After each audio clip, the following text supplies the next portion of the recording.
नमस्कार मित्रों, आप सभी का स्वागत है और आप सभी को छठ महापर्व की बहुत बहुत शुभकामनाएं, बहुत बहुत बधाई। और आज बताने जा रहा हूं कि छठ महापर्व का नालंदा से एक गहरा संबंध है और यूं कहें कि नालंदा से ही शुरुआत हुई है तो ये कोई अतिशयोक्ति नहीं होगी, क्योंकि इसके पीछे कहानी है, द्वापर कालीन युग की कहानी है।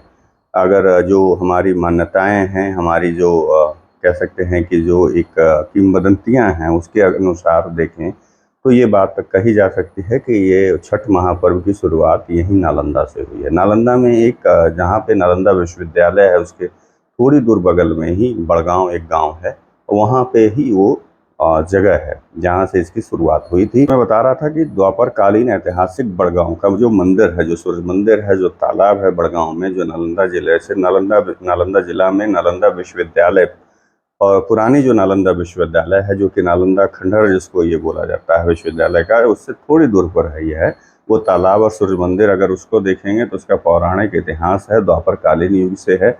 और वहाँ पे भगवान भास्कर यानी सूर्य भगवान को अर्घ्य देने की परंपरा इसी बड़गांव से शुरू हुई थी। धीरे धीरे यह परंपरा अब पूरे देश में आस्था का लोक महापर्व के रूप में मनाया जाता है। इतना ही नहीं, देश के 12 अर्कों यानी कि प्रसिद्ध सूर्य मंदिरों में से एक बड़गांव का मंदिर धाम भी है, बड़गांव धाम भी है। मान्यता है कि भगवान श्री कृष्ण के पौत्र राजा शाम्ब को बड़गांव में ही सूर्य की उपासना करने से कुष्ठ रोग से मुक्ति मिली थी। ऐसी मान्यता है, ऐसी कथाएं हैं, ऐसी किंवदंतियां हैं। ऐसी वहाँ पे के जो पुजारी हैं वो भी बताते हैं कि ऐसा वहाँ पे जो भगवान श्री कृष्ण जो द्वापर युग में जिनके जो अवतरित हुए थे, उनके पौत्र वहाँ पे आए थे और उसी तालाब में स्नान करने से उनको कुष्ठ रोग से मुक्ति मिली थी। बड़गांव सूर्य मंदिर के पुजारी अरुण कुमार पांडे बताते हैं कि बड़गांव का पुराना नाम बर्राक था। श्री कृष्ण ने पौत्र राजा शाम्ब को कुष्ठ रोग से निवारण के लिए सूर्य की उपासना के लिए सूर्य राशि की खोज करने की सलाह दी थी। राजा शाम्ब सूर्य राशि की खोज में निकले तो रास्ते में उन्हें प्यास लगी। साथ में चल रहे सेवक को पानी लाने का आदेश दिया। घने जंगल होने के कारण पानी दूर दूर तक नहीं मिला। एक जगह गड्ढे में पानी तो था, लेकिन वह काफी गंदा था। सेवक ने उसी गड्ढे का पानी लाकर राजा को दिया। राजा ने पहले उस पानी से हाथ पैर धोए और उसके बाद पानी को पिया। पानी के पीते ही उनके कुष्ठ रोग दूर हो गए।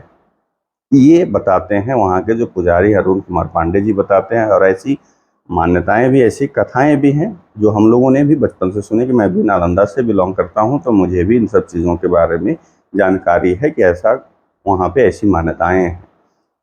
कहा जाता है कि राजा शाम ने 49 दिनों तक बड़गांव में रहकर सूर्य की उपासना और अर्घ्य दान किया था। लगातार 49 दिनों तक उन्होंने सूर्य के भगवान की उपासना की थी और अर्घ्य दिया था। जिस जगह का पानी से वे ठीक हो गए थे, राजा ने उस स्थान पर खुदाई करवाकर तालाब का निर्माण कराया।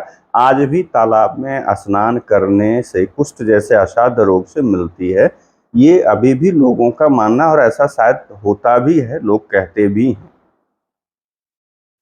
तालाब की खुदाई के दौरान उससे भगवान सूर्य, कल्प, आदित्य, विष्णु, सरस्वती, लक्ष्मी, आदित्य माता सहित नवग्रह देवता की प्रतिमा निकली, जिसे उन्होंने श्री कृष्ण की सलाह पर तालाब के पास मंदिर बनवाकर स्थापित किया था। आज भी देश के विभिन्न क्षेत्रों से लोग यहाँ 4 दिनों तक प्रवास कर भगवान भास्कर की उपासना करते हैं। और यहाँ पे वो अपने लिए जो भी उनकी जो मान्यता, मतलब अपनी इच्छाएं होती हैं, जो उनके अंदर जो मतलब जो मांगना चाहते हैं भगवान से, वो यहाँ पर आकर कर करके मांगते हैं। और पूर्ण होने पर भी वो वापस आकर करके यहाँ पे वो 4 दिनों का ये जो छठ महापर्व है, ये 4 दिन जो कल से शुरुआत हुआ, आज करना है, आज दूसरा दिन है, कल अर्ध संध्या जो अर्घ पड़ेगा, और उसके बाद परसों मतलब जो है उगते हुए सूर्य को मतलब जो है अर्घ दिया जाएगा। तो ऐसे यहाँ पे आकर करके लोग अपनी पूजा करते हैं। तो इस कारण से कहा जाता है कि नालंदा से ही सूर्य मतलब छठ महापर्व की शुरुआत हुई थी।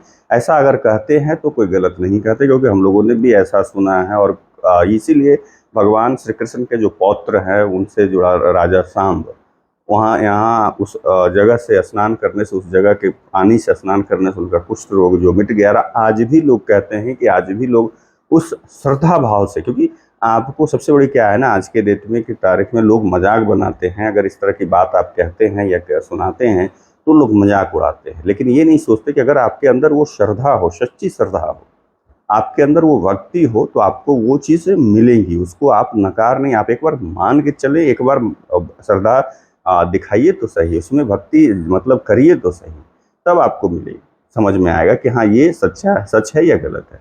तो आज भी उस श्रद्धा से जो लोग आते हैं और वहाँ पे डुबकी लगाते हैं, उनके कुष्ठ मतलब व्याधि जो है वो ख़त्म हो जाते हैं।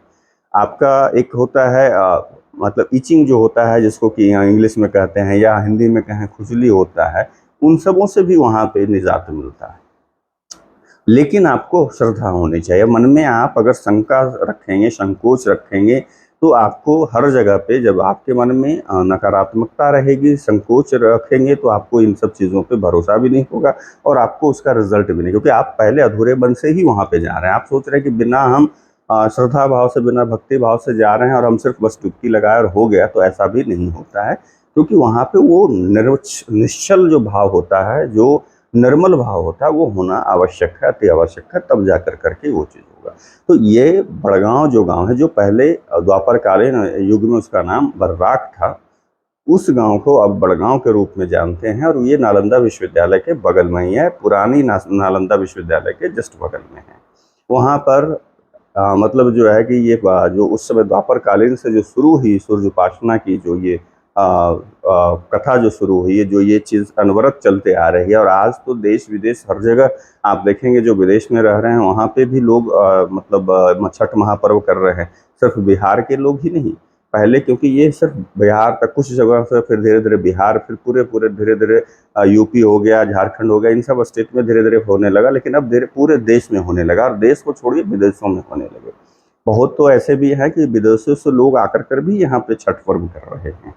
तो ये विश्वास जो है, आस्था बना करके रखनी होती है, तभी जाकर करके आपको ये जो दिखता है, जो आपको सामने दिखेगा, जिसकी आप सोच रहे हैं कि हाँ ऐसा भी होता है क्या, तो ऐसा होता है। बस उस विश्वास रखिए, उस वो भाव रखिए, वो श्रद्धा रखिए, ज़रूर होगा। मैं पुनः आप लोगों को छठ महापर्व की शुभकामनाएँ देता हूँ, और भगवान भास्कर से प्रार्थना करता हूँ कि आपके जीवन में खुशियाँ ही खुशियाँ हों, और आपके जो भी दुख कष्ट हों सभी को हर लें, और आपको मतलब स्वस्थ रखें, आप लोगों को मस्त रखें। आप लोगों से विदा लेता हूँ, दूसरे वीडियो मिलूंगा, तब तक के लिए नमस्कार।